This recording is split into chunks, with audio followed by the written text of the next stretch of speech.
Hi friends, ಎಲ್ಲರೂ ಹೇಗಿದ್ದೀರಾ? ಇವತ್ತು ಬಂದು ಮಂಗಳವಾರ.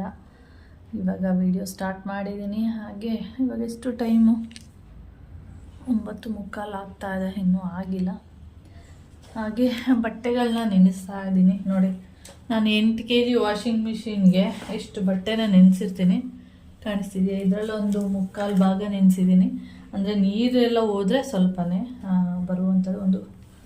ಇದರಲ್ಲಿ ಒಂದಷ್ಟು 3/4 ಭಾಗ, ಇನ್ನೊಂದು ಬಟ್ಟೆ ಹಾಕ್ತೀನಿ ಅಷ್ಟೇ. ಇದಕ್ಕೆ ಒಂದು ಟೀ ಶರ್ಟ್ ಹಾಕಿದ್ರೆ ಇಷ್ಟು ಯಾವಾಗಲೂ ನೆನೆಸುವಂಥದ್ದು. ಒಂದು 10 ನಿಮಿಷ ಅಷ್ಟೇ ನೆನೆಸ್ಬಿಟ್ಟು ತೆಗೆದಾಕ್ಬಿಡ್ತೀನಿ.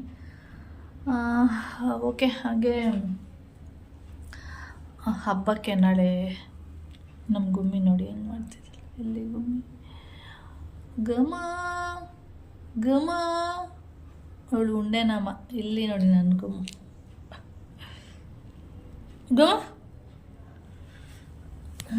ಹಬ್ಬಕ್ಕೆ ಒಂದಷ್ಟು ಕೆಲಸ ಮಾಡಿದ್ದೀನಿ ಸದ್ಯಕ್ಕೆ. ಅಂದರೆ ನಿನ್ನೆ ಸೋಮವಾರ ಆಗಿರೋದ್ರಿಂದ ನಿನ್ನೆನೇ ದೇವ್ರ ಮನೆಯೆಲ್ಲ ಕ್ಲೀನ್ ಮಾಡಿ ಎಲ್ಲ ರೆಡಿ ಮಾಡಿಬಿಟ್ಟಿದ್ದೀನಿ. ಇವತ್ತು ಮಂಗಳವಾರ ಅಲ್ವಾ, ಅದಕ್ಕೆ ಇವತ್ತು ಮಾಡೋಕ್ಕಾಗಲ್ಲ ಅಂಥೇಳಿ. ಹಾಗೆ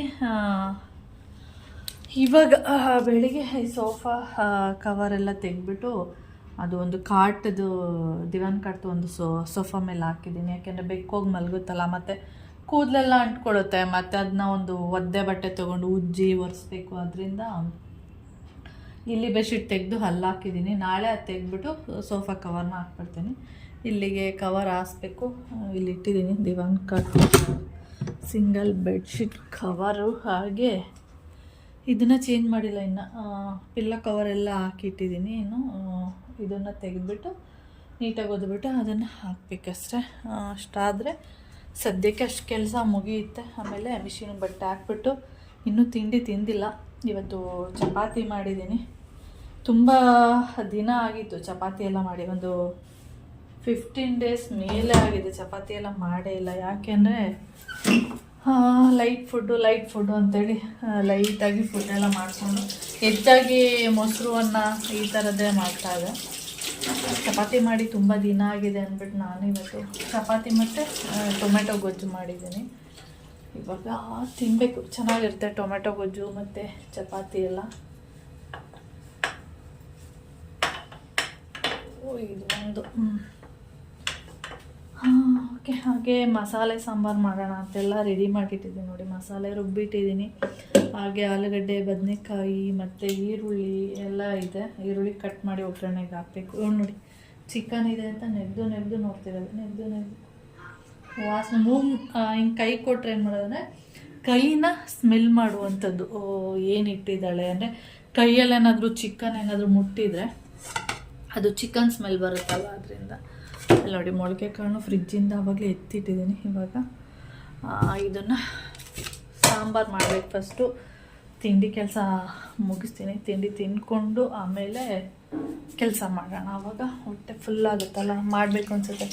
ಹೊಟ್ಟೆ ಹಸಿತಾಯಿದ್ರೆ ಏನು ಅನ್ಸುತ್ತೆ, ಹೊಟ್ಟೆ ಹಸಿತಿದೆಯಲ್ಲ ಬೇಗ ಕೆಲಸ ಮುಗಿಸ್ಬೇಕು ಅನಿಸುತ್ತೆ. ಅದಕ್ಕೆ ತಿನ್ಬಿಟ್ಟು ಮಾಡಿದ್ರೆ ಒಂಥರ ನೆಮ್ಮದಿ ಅನಿಸುತ್ತೆ. ಆ ಥರ ಇವಾಗ ತಿನ್ನೋಣ. ಹಾಗೆ ಇವಾಗ ಇಷ್ಟು ದಿನ ಮಧ್ಯದಲ್ಲಿ ಒಂದಷ್ಟು ದಿನ ಚಳಿ ಎಲ್ಲ ಏನಿರಲಿಲ್ಲ, ಆರಾಮಾಗಿ ಇತ್ತು ದಿನಗಳು. ಇವಾಗ ಒಂದು 3 days ಈಗ ಶಿವರಾತ್ರಿ ಹಬ್ಬ ಹತ್ರ ಬರ್ತಾ ಇದೆ ಅನ್ನುವಾಗ ಫುಲ್ಲು ಚಳಿಗಾಲದಲ್ಲಿ, ಅಂದರೆ ಕೈಕಾಲೆಲ್ಲ ಹೇಗೆ ಹೊಡ್ಕೊಳ್ಳೋದು ಆ ಥರ 3 days ಸ್ಟಾರ್ಟ್ ಆಗಿದೆ. ಆಗ ನಾನು ಏನು ಇಷ್ಟು ದಿನ ಚಳಿ ಇರಲಿಲ್ಲ, ಇದ್ದಕ್ಕಿದ್ದಾಗೆ ಈ ಥರ ಕೈಕಾಲೆಲ್ಲ ಹೊಡ್ಕೊಳ್ಳೋದು ಆ ಥರ ಆಗ್ತಿದೆ ಅಂತ ಅಂದರೆ ಆವಾಗ ಗೊತ್ತಾಯಿತು ನನಗೆ, ಶಿವರಾತ್ರಿ ಹತ್ರ ಬರ್ತಾ ಇದೆಯಲ್ಲ, ಅದಕ್ಕೆ ಮತ್ತೆ ಚಳಿಗೆ ಕೈಕಾಲೆಲ್ಲ ಹೊಡಿತಾ ಇದೆ ಅಂಥೇಳಿ ಹೇಳ್ತಾರೆ. ಶಿವರಾತ್ರಿಗೆ ಚಳಿ ಶಿವ ಅಂತ ಹೋಗ್ಬಿಡುತ್ತೆ ಅಂಥೇಳಿ, ಅದಕ್ಕೆ ಎಲ್ಲೋ ಇರಬೇಕು ಅಂಥೇಳಿ ಅಂದ್ಕೊಂಡೆ. ಫುಲ್ ಸ್ವಲ್ಪ ದಿನದಿಂದ ಇದೇ ಥರ ಆಗಿತ್ತು. ಸಂಕ್ರಾಂತಿ ಆಗಿ ಸ್ವಲ್ಪ ದಿನ ಆದಮೇಲೆ ಫುಲ್ ಕೈಕಾಲೆಲ್ಲ ಹೊಡಿಯೋ ಥರ. ಅದೇ ಥರನೇ ಮಧ್ಯದಲ್ಲಿ ಸ್ವಲ್ಪ ದಿನ ಗ್ಯಾಪ್ ಇತ್ತು, ಏನಿಲ್ಲ, ನಾರ್ಮಲ್ ಡೇ ಥರ ಅನ್ನಿಸ್ತಾಯಿತ್ತು. ಈಗ ಮತ್ತೆ ಒಂದು 3 days ಅದೇ ಥರ ಆಗ್ತಾಯಿದೆ ಅಷ್ಟೇ. ಓಕೆ ಫ್ರೆಂಡ್ಸ್, ಇವಾಗ ನಾನು ತಿಂಡಿ ತಿನ್ನೋಣ. ತಿಂಡಿ ತಿಂದ್ಕೊಂಡು ಆಮೇಲೆ ಕೆಲಸಗಳನ್ನ ಮಾಡ್ತೀನಿ. ಓಕೆ. ಇವಾಗ ಜಸ್ಟ್ ಒಂದು ವೀಡಿಯೋನ ಅಪ್ಲೋಡ್ ಮಾಡಿಬಿಟ್ಟು ಎಡಿಟ್ ಮಾಡಿಬಿಟ್ಟು, ಇನ್ನು ಅಪ್ಲೋಡ್ಗೆ ಇಟ್ಟಿಲ್ಲ, ಎಡಿಟ್ ಮಾಡಿದ್ದೀನಿ. ಎಡಿಟ್ ಮಾಡ್ತಾ ಇರುವಾಗ ಗುಮ್ಮಿ ಬಂದುಬಿಟ್ಟು ನಾನು ತೊಡೆ ಮೇಲೆ ನಿದ್ದೆ ಮಾಡಿರುವಂಥದ್ದು. ಅದಕ್ಕೆ ಎತ್ತಿ ಇಲ್ಲಿ ಮಲಗಿಸ್ಬಿಟ್ಟು ಬಟ್ಟೆನ ಅಲ್ಲಿ ಇಟ್ಟಿದ್ದೀನಿ, ಅಂದರೆ ಮೇಲೆ ಹಾಕಿರುವಂಥದ್ದು. ಹಾಗೆ ಈ ಬೆಡ್ಶೀಟು ಅಷ್ಟೇ ಕ್ಲೀನ್ ಮಾಡಿ ಎಲ್ಲ ಚೇಂಜ್ ಮಾಡಿದೆ. ನೀವು ಬೆಡ್ಶೀಟೆಲ್ಲ ತೆಗಿತೀರಲ್ಲ, ಆವಾಗ ಬೇಕಾದರೆ ನೀವು ಒಂದು ಕಾಟನ್ ಬಟ್ಟೆಗೆ ನೀರನ್ನ ಹದ್ಬಿಟ್ಟು ಚೆನ್ನಾಗಿ ಹಿಂಡ್ಬಿಟ್ಟು ಬೆಡ್ನೆಲ್ಲ ಒಂದು ಸರಿ ಯಾವಾಗಲಾದ್ರೂ ಬೆಡ್ಶೀಟ್ ತೆಗೆದಾಗೆಲ್ಲ ಅಲ್ಲ, ನಿಮ್ಗೆ ಯಾವಾಗಲಾದ್ರೂ ತಿಂಗ್ಳಿಗೊಂದು ಸರಿ ಆ ಥರ ಮಾಡಬೇಕು ಅನ್ನಿಸ್ದಾಗ, ಧೂಳಿದೆ ಅನ್ನಿಸ್ದಾಗ ಬೆಡ್ ಮೇಲೆ ಬೆಡ್ ಕವರ್ ಏನಿಲ್ಲ ತೆಗೆದ್ಬಿಟ್ಟು ನೀಟಾಗಿ ಒಂದು ಸರಿ ಬಟ್ಟೆನ ನೀರಲ್ಲಿ ಜಾಲಿಸ್ಬಿಟ್ಟು ಚೆನ್ನಾಗಿ ಹಿಂಡ್ಬಿಟ್ಟು 1-2 ಸರಿ ಒರೆಸ್ಬಿಡಿ. ಎಷ್ಟು ಧೂಳು ಬರುತ್ತೆ ಗೊತ್ತಾ, ಸಖತ್ತು ಧೂಳು ಬರುತ್ತೆ. ನಾನು ಯಾವಾಗಲಾದರೂ ಒಂದೊಂದು ಸರಿ ಆ ಥರ ಮಾಡ್ಕೊಳ್ಳೋದು.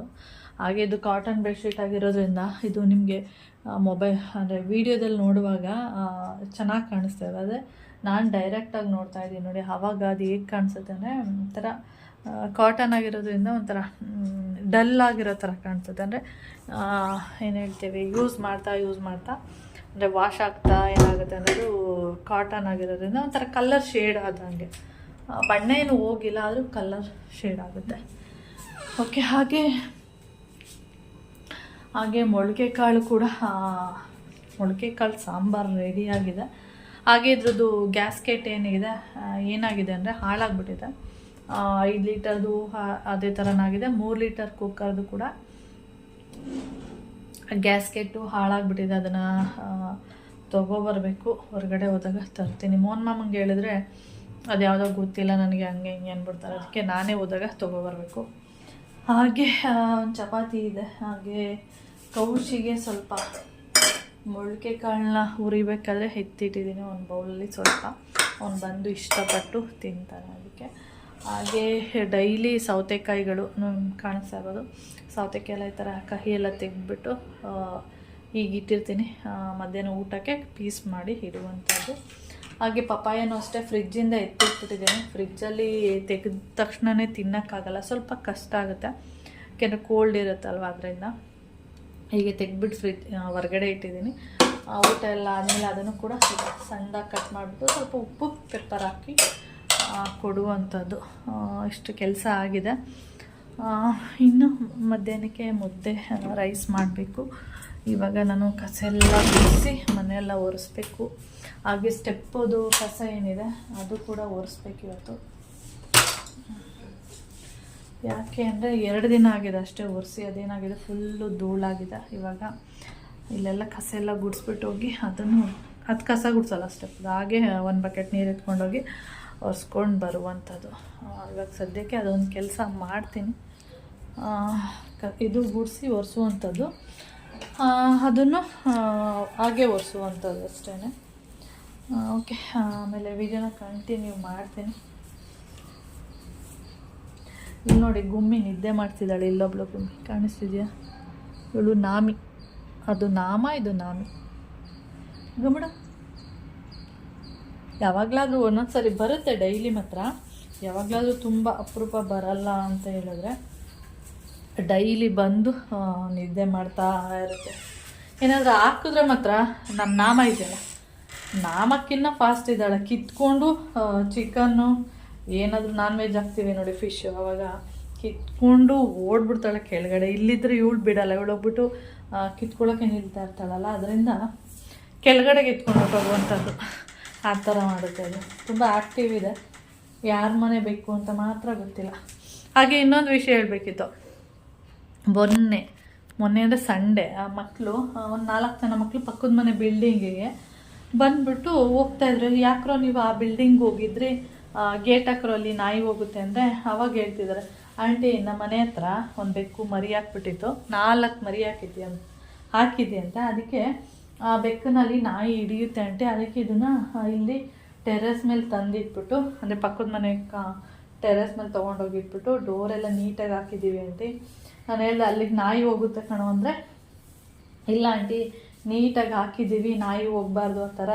ಸರಿ, ನೀವು ಆ ಥರ ಬಿಟ್ಬಿಟ್ಟು ಹೋದರೆ ಅದಕ್ಕೆ ಊಟ ಯಾರು ಹಾಕ್ತಾರೆ ಅಂದರೆ, ನಾವೇ ಡೈಲಿ ಬರ್ತೀವಿ ಆಂಟಿ, ಬಂದು ಊಟ ಎಲ್ಲ ಹಾಕಿ ಹೋಗ್ತೀವಿ ಅಂತ ಹೇಳ್ತಾಯಿದ್ರು. ಪಾಪ ನಾವು ಮೇಲೆ ಹೋದರೆ ಅದು ಬೆಕ್ಕು ಸೌಂಡ್ ಮಾಡ್ತಾ ಇರುತ್ತೆ ಪಕ್ಕದ ಮನೆ ಬಿಲ್ಡಿಂಗಲ್ಲಿ. ಆ ಹುಡುಗರು ಬಂದುಬಿಟ್ಟು ಯಾವ ಟೈಮಲ್ಲಿ ಊಟ ಹಾಕೋಗ್ತಾರೆ ಏನೋ ಗೊತ್ತಿಲ್ಲ, ಒಂದೊಂದ್ಸರಿ ನೋಡ್ತಾ ಇರ್ತೀನಿ, ಬಂದು ಹೋಗ್ತಾರೆ. ಬಂದು ಊಟ ಗೀಟ ಹಾಕೋಗ್ತಾರೆ. ಮೊನ್ನೆ ಕೇಳ್ತಾ ಇದ್ರಂತ, ನಿಜವಾಗ್ಲೂ ನೀವು ಊಟ ಹಾಕ್ತೀರಾ ಏನೋ ಅಂತಂದ್ರೆ, ಹ್ಞೂ ಅಂಕಲ್ ಹಾಕ್ಬಿಟ್ಟು ಹೋಗ್ತೀವಿ. ಇವಾಗ ಅವ್ರ ಅಮ್ಮನೂ ಕೂಡ ಅಲ್ಲೇ ಬಂದಿದ್ದಾಳೆ, ಅವರಮ್ಮ ಮರಿ ಎಲ್ಲ ಒಟ್ಟಿಗೆ ಇದೆ ಅಂಕಲ್ ಇವಾಗಲ್ಲಿ ಅಂತ ಹೇಳ್ತಾ ಇದ್ದಾರಂತೆ. ಮರಿಗಳು, ಬೆಕ್ಕಿನ ಮರಿಗಳು ತುಂಬ ಆಗ್ಬಿಟ್ಟಿದೆ, ಬೆಕ್ಕುಗಳಷ್ಟೇ. ಆಮೇಲೆ ನಾನು ಆ ಥರ ಹೇಳಿದ್ನಲ್ಲ, ಆ ಬೆಕ್ಕು ಏನರೋ ಯಾಕ್ರೋ ಅಲ್ಲಿ ಹೋಗಿದ್ರಿ ಅಂದರೆ, ಬೆಕ್ಕು ಆಂಟಿ, ಬೆಕ್ಕು ಮರಿ ಹಾಕ್ಬಿಟ್ಟಿದೆ, ಅದಕ್ಕೆ ಅಲ್ಲಿ ಬಿಡೋಕ್ಕೆ ಹೋಗಿದೆ, ನಿಮ್ಗೇನಾದರೂ ಬೇಕಾ ಆಂಟಿ ಅಂತ ಕೇಳಿದ್ರು. ಆಮೇಲೆ ಹೇಳಿದೆ ನಾನು, ಬಾ ನಮ್ಮ ಮನೇಲಿ 4 ಬೆಕ್ಕಿದೆ, ನಿನಗೆ ಬೇಕಾದರೆ ಕೊಡ್ತೀನಿ ಅಂತಂದೆ. ಅಯ್ಯಪ್ಪ ಬೇಡಪ್ಪ, ನಮ್ಮ ಮನೇಲಿ ಬೈತಾರೆ ಅಂದ್ಬಿಟ್ಟು ಹೊರಟೋದ್ರು ಹುಡುಗರು. ಓಕೆ ಫ್ರೆಂಡ್ಸ್, ನಾನು ಮಾತಾಡಿದ್ರೆ ಕೆಲಸಗಳಾಗಲ್ಲ. ಫಸ್ಟು ಕೆಲಸಗಳನ್ನ ಮಾಡ್ತೀನಿ, ಆಮೇಲೆ ವಿಡಿಯೋನ ಕಂಟಿನ್ಯೂ ಮಾಡ್ತೀನಿ. ಓಕೆ ಫ್ರೆಂಡ್ಸ್, ಇವಾಗ ನಾನು ಮನೆ ಒರೆಸೋಣ ಅಂತೇಳಿ ಬಂದಿದ್ದೀನಿ. ಕಸ ಎಲ್ಲ ಗುಡಿಸ್ಬಿಟ್ಟು ಮನೆಯೆಲ್ಲ ಒರೆಸ್ತಾ ಇದ್ದೀನಿ.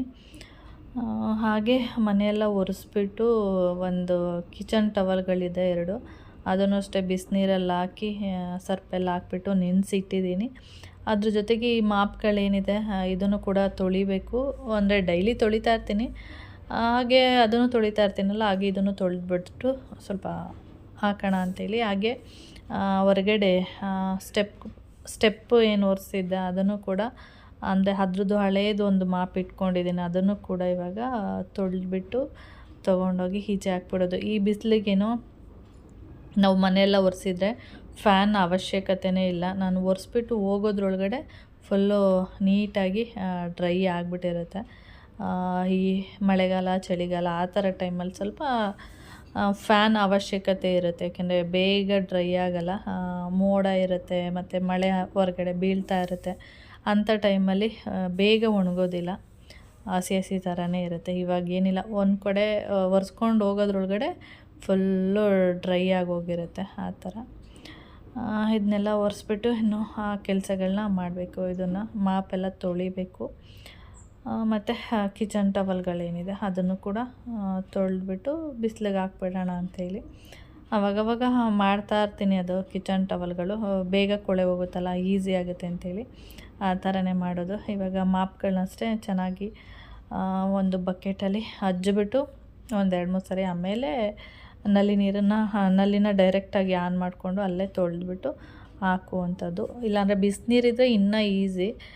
ಬಿಸಿನೀರು ಅಂದರೆ ಇವಾಗ ಕರೆಂಟ್ ಬಿಲ್ಲು ಕೂಡ ಬರ್ತಾ ಇದೆ. ಮೊದಲೆಲ್ಲ ಸ್ವಲ್ಪ ತಿಂಗಳು ಬರ್ತಾ ಇರಲಿಲ್ಲ ಕರೆಂಟ್ ಬಿಲ್ಲು, 0ನೇ ಬರ್ತಾಯಿತ್ತು. ಇವಾಗ ಅಂದರೆ ಸುಮಾರು 1 ವರ್ಷ ಅಲ್ಲ, 6 ತಿಂಗಳಿಂದ ಬರ್ತಾಯಿದೆ. ಒಂದು 50 ರೂಪಾಯಿ ಬರುತ್ತೆ, ಒಂದೊಂದು ಸರಿ 100 ರೂಪಾಯಿ ಬರುತ್ತೆ, 120, 150 ತನಕನೂ ಬರ್ತಾಯಿದೆ.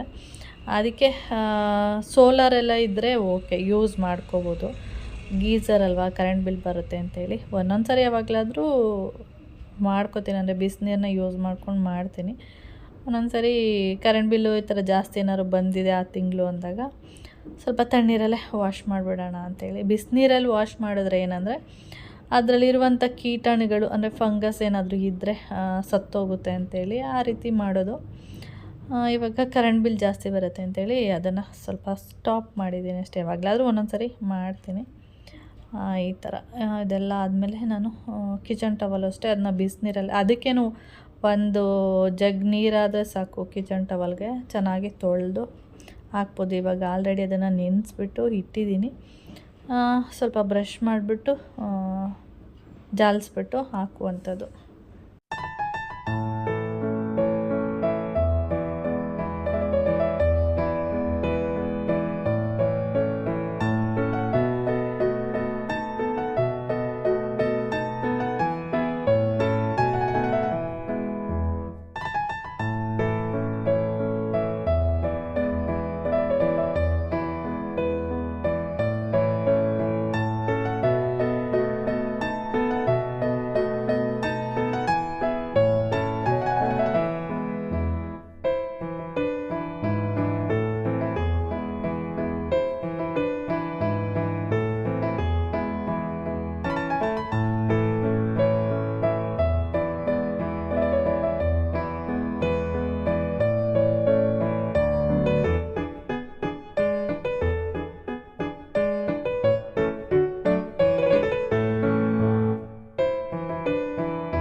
ಬಂದು ಇವಾಗ 1:15, 1:20 ಆಗ್ತಾಯಿದೆ. ಇವಾಗ ಕೆಲಸಗಳು ಮುಗೀತು. ಎಷ್ಟು ಬಿಸಿಲಿದೆ ಹೊರಗಡೆ ಅಂದರೆ ತುಂಬ ಬಿಸಿಲಿದೆ. ರೈಸಿಗೆ ಇಟ್ಟಿದ್ದೀನಿ. ಆಮೇಲೆ ಮುದ್ದೆ ಮಾಡಬೇಕು. ಮತ್ತು ಅಷ್ಟೇ, ಸಾಂಬಾರಿದೆ. ಸಾಂಬಾರು ಟೇಸ್ಟೇ ಮಾಡಿಲ್ಲ. ಆಮೇಲೆ ಟೇಸ್ಟ್ ಮಾಡೋಣ ಅಂಥೇಳಿ. ಇವಾಗ ಸ್ವಲ್ಪ ಬಿಸಿ ಬಿಸಿ ತಿನ್ನೋಕ್ಕಾಗಲ್ಲ, ಸ್ವಲ್ಪ ತಣ್ಣಗಿದ್ರೆ ತಿನ್ಬೋದು. ಅದಕ್ಕೆ ಅನ್ನ ಆದಮೇಲೆ ಏನು ಮಾಡ್ತೀನಿ, ಕುಕ್ಕರ್ ಮುಚ್ಚಳ ಎಲ್ಲ ತೆಗೆದಿಟ್ಬಿಡ್ತೀನಿ. ಆವಾಗ ತಿನ್ನೋದಕ್ಕೆ ಸರಿ ಹೋಗುತ್ತೆ. ಇಲ್ಲಾಂದರೆ ಮುದ್ದೆನೂ ಬಿಸಿ ಇರುತ್ತೆ, ರೈಸು ಬಿಸಿ ಇರುತ್ತೆ, ತಿನ್ನೋಕ್ಕಾಗಲ್ಲ. ಮತ್ತು ಬಿಸಿ ಬಿಸಿ ತಿಂದಾಗ ಟೇಸ್ಟು ಅಷ್ಟು ಸರಿಯಾಗಿ ಸಿಗೋದಿಲ್ಲ. ಸ್ವಲ್ಪನಾದರೂ ಕೂಲಾಗಿದ್ರೆ ಚೆನ್ನಾಗಿರುತ್ತೆ. ಓಕೆ ಫ್ರೆಂಡ್ಸ್, ಆಮೇಲೆ ವಿಡಿಯೋನ ಕಂಟಿನ್ಯೂ ಮಾಡ್ತೀನಿ. ಹಾಗೆ ಮೊನ್ನೆ ನಾನು ಅದು ಏನಪ್ಪ ಆಯಿಲ್ ಮಾಡಿಟ್ಟಿದ್ದೆ ನೋಡಿ,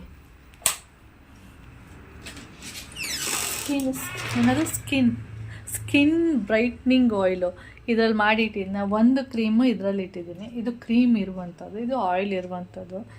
ಕೌಶಿ ಏನು ಮಾಡಿದ್ದಾನೆ, ಸಡನ್ನಾಗಿ ಡೋರ್ ತೆಗ್ದಲ್ಲ ಇದ್ರದ್ದು ಡ್ರೆಸ್ಸಿಂಗ್ ಮಿರರ್ದು. ಇದು ಕ್ರೀಮ್ ಅಂದ್ಬಿಟ್ಟು ತೆಗೆದ್ಬಿಟ್ಟಿದ್ದಾನೆ. ನೋಡಿದ್ರೆ ಹಿಂಗೆ ಮಾಡಿಬಿಟ್ಟಿದ್ದಾನೆ.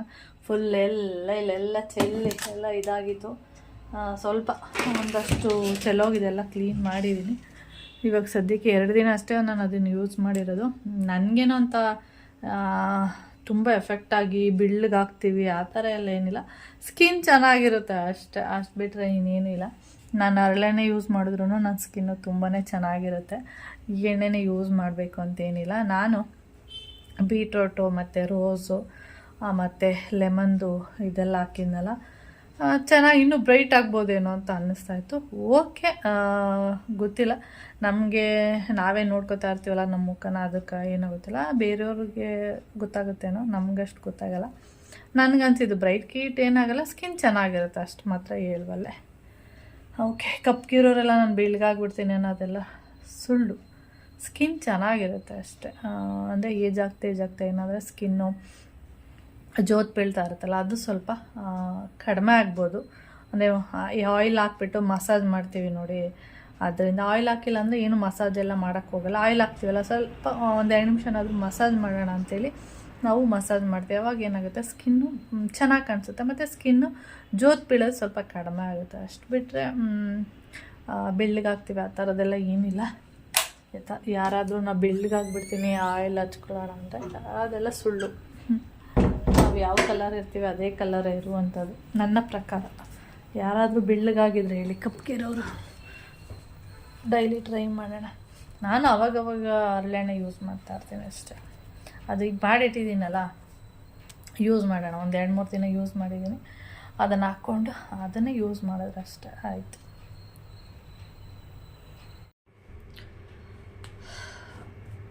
ಇವಾಗ ಟೈಮ್ ಬಂದು 4 ಗಂಟೆ ಆಗ್ತಾಯಿದೆ. ಹಾಗೆ ಸ್ವಲ್ಪ ಮಸಾಜ್ ಮಾಡೋಣ ಅಂಥೇಳಿ.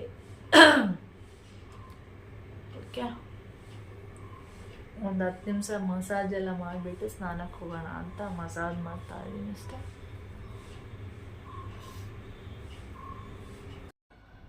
ಓಕೆ, ಹಾಗೆ ನಾನಿಲ್ಲಿ ಸ್ಪೀಡಲ್ಲಿ ಇಟ್ಟಿದ್ದೀನಿ, ಇಲ್ಲಾಂದರೆ ತುಂಬ ಲಾಂಗ್ ಆಗುತ್ತೆ ಅಂತೇಳಿ. ಹಾಗೆ ಏನು ಆಯಿಲ್ ಮಾಡಿದೆ ಅದನ್ನು ಮುಖಕ್ಕೆ ಮತ್ತು ಕೈ ಕಾಲಿಗೆಲ್ಲ ಮಸಾಜ್ ಮಾಡ್ತಾಯಿದ್ದೀನಿ. ಸ್ನಾನಕ್ಕೆ ಹೋಗೋದು ಅರ್ಧ ಗಂಟೆ ಮುಂಚೆ ಇದನ್ನು ಕೈ ಕಾಲಿಗೆ ಮತ್ತು ಮುಖಕ್ಕೆಲ್ಲ ಹಾಕ್ಕೊಂಡು 1-2 ನಿಮಿಷ ಹಾಕ್ಬಿಟ್ಟು ಬಿಟ್ಬಿಡೋದೆಲ್ಲ, ಹಾಕ್ಬಿಟ್ಟು 1-2 ನಿಮಿಷ ಮಸಾಜು ಟೈಪು ಮಾಡಿ ಆಮೇಲೆ ನೀವು ಸ್ನಾನಕ್ಕೆ ಹೋಗಿ, ಆವಾಗ ಸ್ಕಿನ್ನು ಕೂಡ ಚೆನ್ನಾಗಿರುತ್ತೆ. ಯಾರು ಕೂಡ ನಾನು ಬೆಳ್ಳಗಾಗ್ತೀನಿ ಅಂತೇಳಿ ಇದನ್ನು ಯೂಸ್ ಮಾಡಿದ್ರೆ ಅದು ನಿಮ್ಮ ತಪ್ಪು ಕಲ್ಪನೆ. ಬೆಳ್ಳಗೇನೂ ಆಗಲ್ಲ. ಇದನ್ನು ಹಾಕಿದ್ರೆ ಸ್ಕಿನ್ ಚೆನ್ನಾಗಿರುತ್ತೆ, ಅಷ್ಟನ್ನು ಮಾತ್ರ ನಾನು ಹೇಳ್ತೀನಿ. ಯಾಕೆಂದರೆ ನನ್ನ ಪ್ರಕಾರ ನಾನು ತುಂಬ ಸರಿ, ನೀವು ಯಾವುದೇ ಫೇಸ್ ಪ್ಯಾಕ್ ಇರ್ಬೋದು, ಯಾವುದೇ ಸೋಪ್ಗಳಿರ್ಬೋದು, ಏನೇ ಯೂಸ್ ಮಾಡಿದ್ರು ನೀವು ಬೆಳ್ಳಗಾಗಲ್ಲ. ನಾನು ಅಷ್ಟೇ, ನಾನು ಏನು ಕಲರ್ ಇದ್ದೀನಿ ಅದೇ ಕಲರೇ ಇರ್ತೀನಿ. ಇನ್ನೂ ಏನು ಬೆಳ್ಳಗಾಯ್ತೀನಿ ಆ ಥರದ್ದೆಲ್ಲ ಏನಿಲ್ಲ. ಆದರೆ ತುಂಬ ಈಗ ನಾವು ಎಷ್ಟೊಂದು ಇದೆಲ್ಲ ನೋಡ್ತಾ ಇರ್ತೀವಿ, ಅಡ್ವರ್ಟೈಸ್ಗಳು, ಅಲ್ಲಿ ಎಷ್ಟೊಂದು ಬೆಳ್ಳಗಾಯ್ತಾರೆ ಅಂತೆಲ್ಲ ಟಿ ವಿಯಲ್ಲಿ ನೋಡ್ತಾ ಇದ್ದಾರೆ. ಬೆಳ್ಳಗಾಗ್ತೀವ? ಏನೂ ಇಲ್ಲ, ಸುಮ್ಮನೆ ಅದೊಂದು ಗಿಮಿಕ್ ಅಂತ ಹೇಳ್ಬೋದು. ಅಂದರೆ ತೊಗೊಳ್ಳಿ ಅನ್ನೋದು ಒಂದು ಗಿಮಿಕ್ ಅಷ್ಟೇ. ಓಕೆ ಫ್ರೆಂಡ್ಸ್, ಬಾಯ್.